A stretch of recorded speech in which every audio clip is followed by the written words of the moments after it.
Writers, if you are writing a fight scene and have never done live fight training, this episode is for you. This is the FightWrite podcast. I'm Carla Hoke.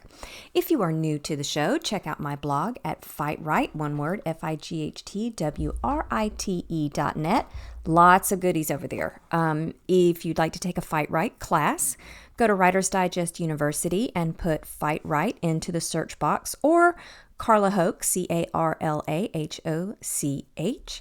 I should be adding content to that library pretty soon.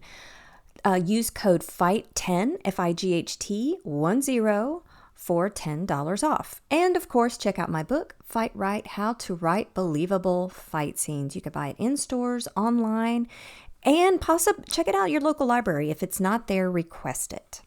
Okie dokie. I have been working with writers on their fight scenes since like 2016, right? 2016. In those years, there's a few misconceptions that I see popping up in work again. And I thought I would dispel a few of those in this episode today. I've also got a YouTube video on this. If you haven't subscribed to my FightWrite YouTube channel, hop over there and do that. Hopefully, I'll be adding more videos soon. I have kind of been spreading myself thin, and I've had to prune some of my activities. This podcast is one that I've had to prune a little bit, but hopefully I'll be adding, several episodes at a time so you can binge listen. And I'll let you know when I put those out. If you'll keep up with me on the Instagram, #FightWrite, or Carla, CarlaC.C.Hoke, Hoch. That's where I do the majority of my social media. Facebook has gotten somewhat unfriendly to us authors, and I find that I'm reaching a larger audience on the Instagram. Okay, here we go. Here are 10 lies that writers should not believe about fighting. And again, there's a video on this. Number 1, women fight differently than men. Lie. No, we don't. Now, I'm talking about trained fighters, not fights on the street. I will say that the fights I have seen on the street are a little bit different between women and men. I'm going to cross my fingers so I don't forget to come back to that. But as far as trained fighting, proper technique, no, it's exactly the same. Proper technique works because it is based on the immutable laws of physics, and science is not sexist. That's just how it is. Fighters base their strategy on size, natural abilities, and strengths. Now, women may go to different fighting styles than men do for the simple fact that as a whole, not all of us, as a whole, we do tend to be smaller humans, and we do have less muscle than men per pound. That's just a fact. It doesn't make us less human, less of a human being. I'm not sure why men and women are pitted against each other in sports. I don't understand that. Anyway, but we are going to choose some different strategies based on our size and our strength, not our gender. I have found that smaller male athletes have the same game that I do. And it's not, it has nothing to do with our gender. It has to do with this is our size and this is what we're working with. And so these are the techniques that tend to work best for us. Same with weaponry. You will find that swords that women wielded tended to be lighter. And that's just because, again, we have less muscle per pound. When you're considering a fighting style for your characters, you got to consider, there's things you need to consider before you even look at your character. But you need to look at how they are built. You need to look at also the setting and the era and all that kind of stuff. But yeah, look at how your character is built away from gender, how they're built, what they're naturally good at, how strong they are. Yes, strength matters. And I'll get back to that in just a minute. I've actually been told by coaches that the women that they have that are taller, than the average woman, like 5'9", 5'10", 5'11", and they are very strong, they use the exact same strength techniques that men tend to do. Again, so it's not about gender. fighting style, the choice of fighting style is based on other factors, size, strength. Okay, I've got my fingers uncrossed. I was a public high school teacher for about a decade, and I've seen my share of hallway fights. I can say this, from my personal experience, the fights between females were more dangerous to be around than the fights between males. The guys seem to have this unwritten code of things they would not do. I never once saw a guy punch the other guy in the crotch. I never saw them scratch at each other or anything like that. Men seem to have this, I don't know where it comes from, but they feel like they should know how to punch, and they should know the manly art of fighting. And so it looks more like traditional punch, sling, throw, tackle, that sort of thing. Females, it was a whole other thing. The women that I saw fighting did not seem to have any rules. The only rule was win, and they were going to be the winner. And I saw hair pulled out, I saw clothing pulled off, and no, that did not stop the fight. I've actually seen, it seems like I saw somebody, their shirt was ripped, and so they went ahead and just took the rest of it off and fought in their bra. I think I saw a pencil go through a cheek one time. So that's just from my personal experience. Okay, it may be skewed because it's in the high school. I don't know. I'm just telling you from what I saw when females fought outside of a sanctioned fight arena. It was way more go for broke, no rules. This is happening right now, Thunderdome sort of situation. So if you're a public high school teacher or have been around street fights, a whole lot of street fights for whatever reason, your experience may be different, but that is mine. Okay, number 2, you don't feel pain when you fight. Adrenaline diminishes the pain response. Now, how much depends on the injury and the injured person. I have interviewed folks who have been stabbed, and some reported no idea that they had been stabbed, while others absolutely knew it and they felt the pain of it.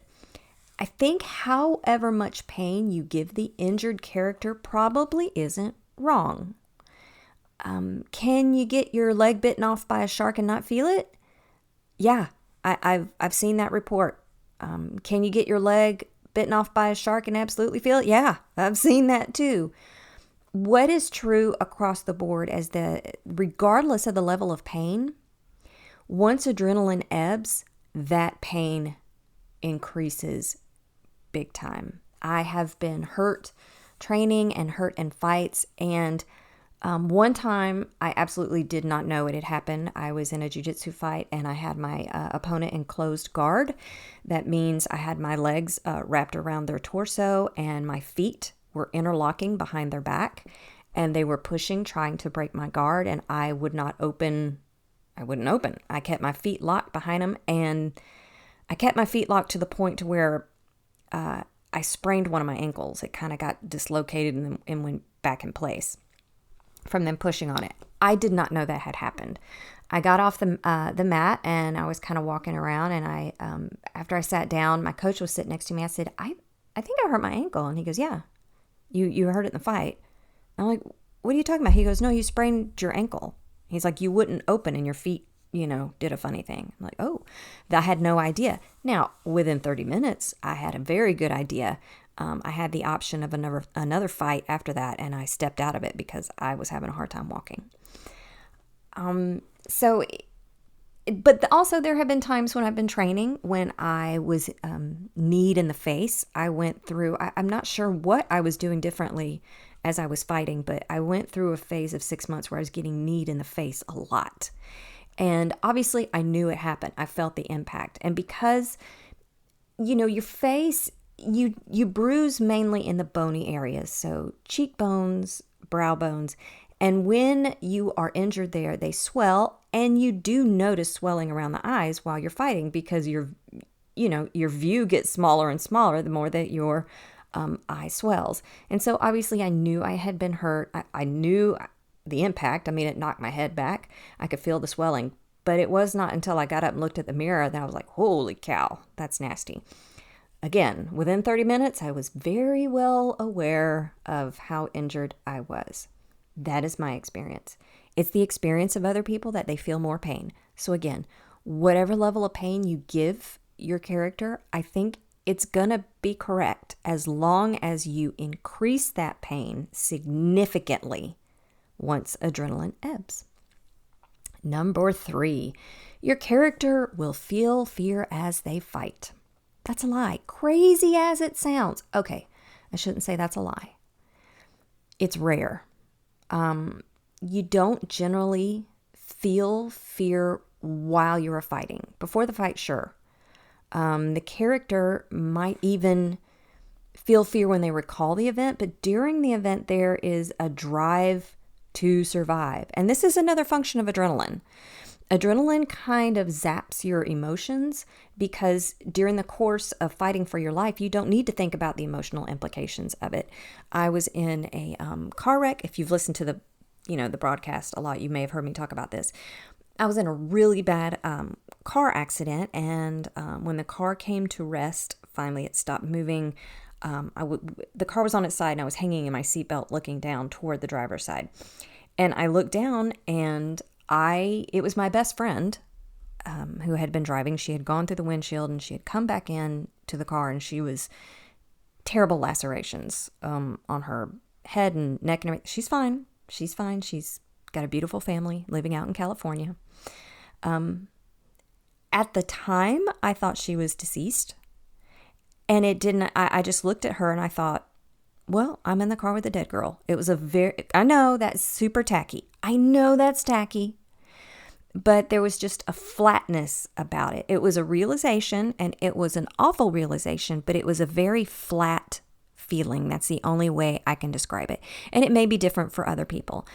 But I have heard in all of my years of fight training, I have only heard one fighter say that they were terrified when they were fighting. And I really don't believe it because I've seen her fight and her face was not terrified. Maybe, I don't know, maybe I'm wrong.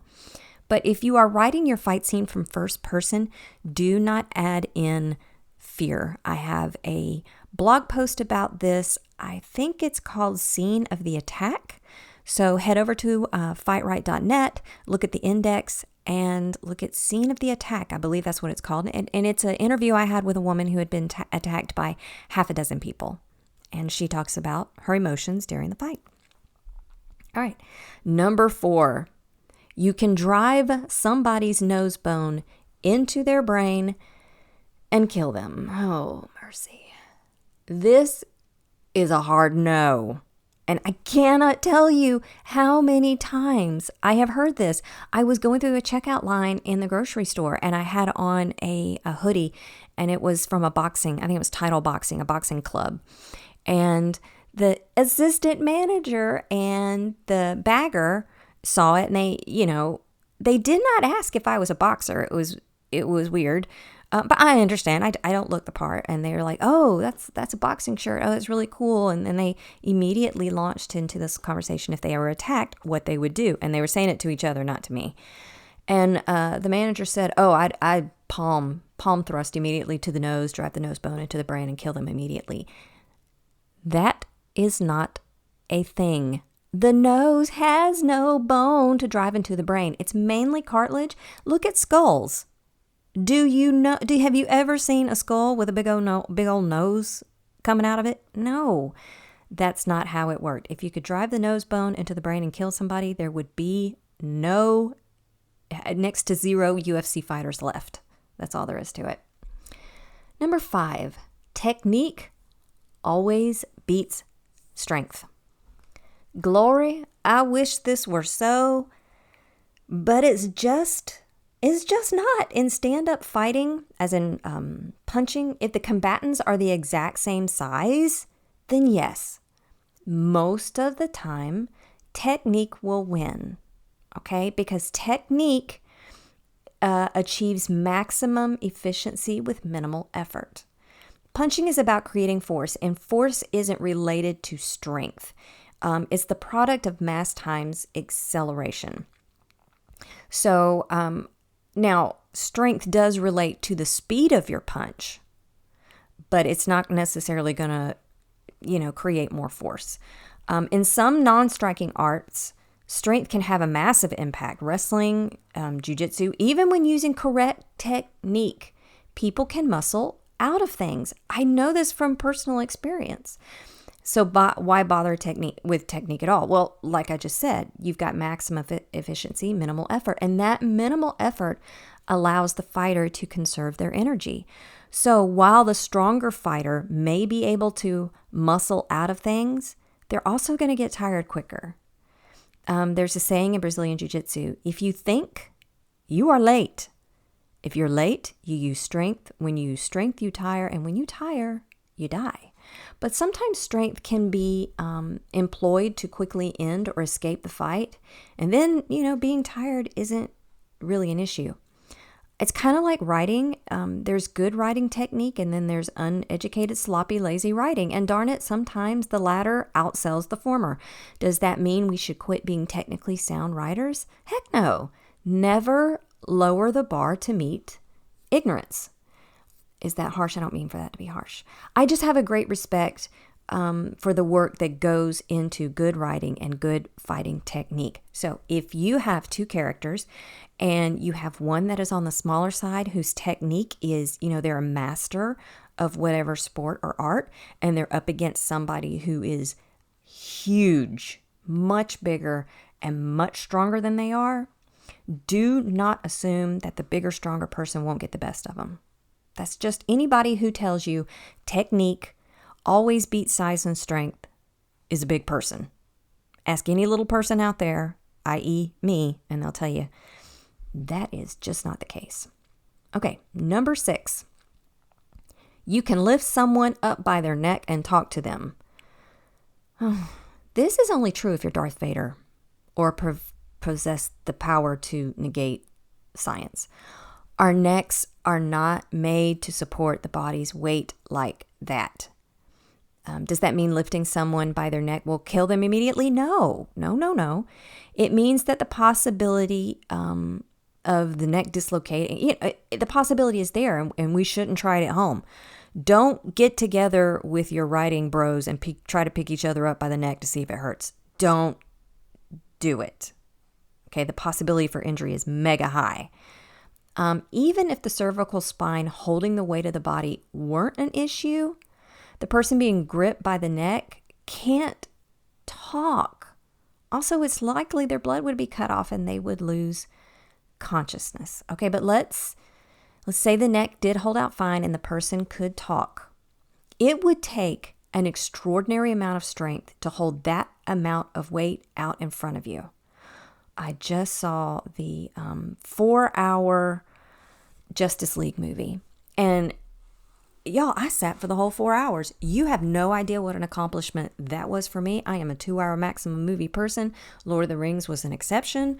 But other than that, 2 hours, that's all you got me for. And I actually sat that through the whole thing. It was pretty darn good. Now, I can't recount it because I kind of blacked out a few times from trying to pay attention. Yes, that happens to me. But yeah, it was good. There was a scene, however, where Wonder Woman was standing on a ledge and her lasso was wrapped around someone who was hanging over the side of the ledge, and she's holding them up, talking to them. Okay, here's my issue with DC. I prefer Marvel. DC needs to hire more scientists on their writing teams. Now, I understand that superheroes defy logic as it is, okay? There's some things you just can't defy. Physics like this example, are one of them. That guy weighed so much that Wonder Woman, she's standing with her arm out, holding him basically like a fish on the end of a fishing rod, and his weight doesn't pull her over. That's not how that works, okay? There is, even if you have the strength to hold someone up, holding them out in front of you would topple you forward. I looked at a site that discussed the formulas used to create cranes, and no matter how strong a crane is, there is a limit to the weight it can hold out in front of its center of mass without falling forward. According to one of these sites, to hold a 165-pound person about 4 feet out in front of you, you'd need to weigh about 400 pounds to stay grounded. So, there's that. Number 7, 90% of fights go to the ground. I write about this in my book. That statistic is based on a study of the Los Angeles Police Department and their interaction with criminals. So I'm not sure it's fair to compare that to fights on the street. There was another study conducted by Dr. Akari Bakil. This too is in my book. All this is in my. There's a lot in my book that's not. People think that it's just about punching and kicking. It's about way more than that. There's a lot of statistics in there too that helps you understand statistically what is realistic as far as fights. But Dr. Bakil based his study on CCTV footage, and he found that of the fights captured on the footage, 42% ended with both people on the ground. 72% ended with at least with one person on the ground. What we don't know is what Dr. Bakil considered a fight. We don't know how extensive it had to be. What we don't know, and what he also does not know, is if any of the people in the footage were compromised by substances. However, I think those stats are probably more in keeping with what happens on the street than the statistics with the LAPD. Now, if you are writing a crime novel that have to do with police, then absolutely that LAPD study relates to you. But, that's kind of a specialized situation, I think, with as far as police officers. Number 8, street fights last several minutes. No, studies have shown that most fights on the street last under a minute. The research I saw said under 30 seconds. Actually, it said under 20 seconds. But I'm going to say under a minute, because the people that I've talked to that are scrappy people and just have been in a lot of fist fights, they all say, under a minute.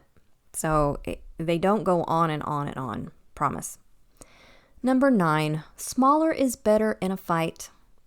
Oh, glory. I wish this were true. Remember that whole mass times acceleration force thing? Well, more mass gives more potential for force. A larger person has that advantage, potentially. More weight gives someone the ability to hold somebody down. Okay? The only advantage a smaller person has is that they have a greater potential for agility and explosive speed. That doesn't mean they will be more agile or explosive than the larger person. It just means physics is on their side. Does that mean smaller people can't best a larger opponent? No, it doesn't.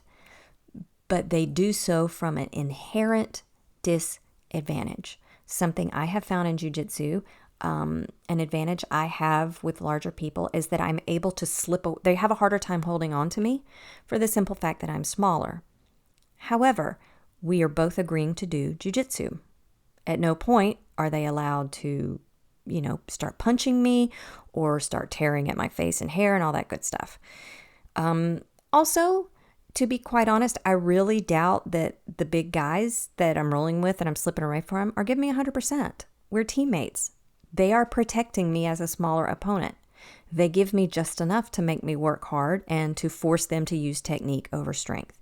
Does that offend me in any way? No. I absolutely appreciate that 100%. Your teammates are your most important piece of equipment. You got to take care of them. All right. Last but not least, people are born knowing how to fight. No. Just like writing, people can be born with a natural ability that can make them a better fighter. They may be naturally coordinated, naturally fast, but fighting like writing is a skill. You must work for skill. Nobody is born knowing a technique. Promise. There's just no short route to success, folks. That's all there is to it. Everybody's got to work to learn. I like that. Well, I think that's it for this episode. Don't forget about my blog, FightWrite.net. Don't forget about my book, FightWrite, How to Write Believable Fight Scenes, and my classes with Writer's Digest University. The code FIGHT10, that's 10, will get you $10 off. And authors, if you would like me to promote your book on the show, contact me through the contact form on FightWrite.net. Guys, find me on the Instagram, #FightWrite, one word, or Carla, CARLA.C.Hoch, HOCH. I give little tidbits on my Instagram posts on writing fight scenes, and sometimes on my Instagram stories. I give a shout out, an open call for questions, which I answer on IGTV when I have the opportunity. And that is it for this episode of the FightWrite podcast. Until the next round, get blood on your pages.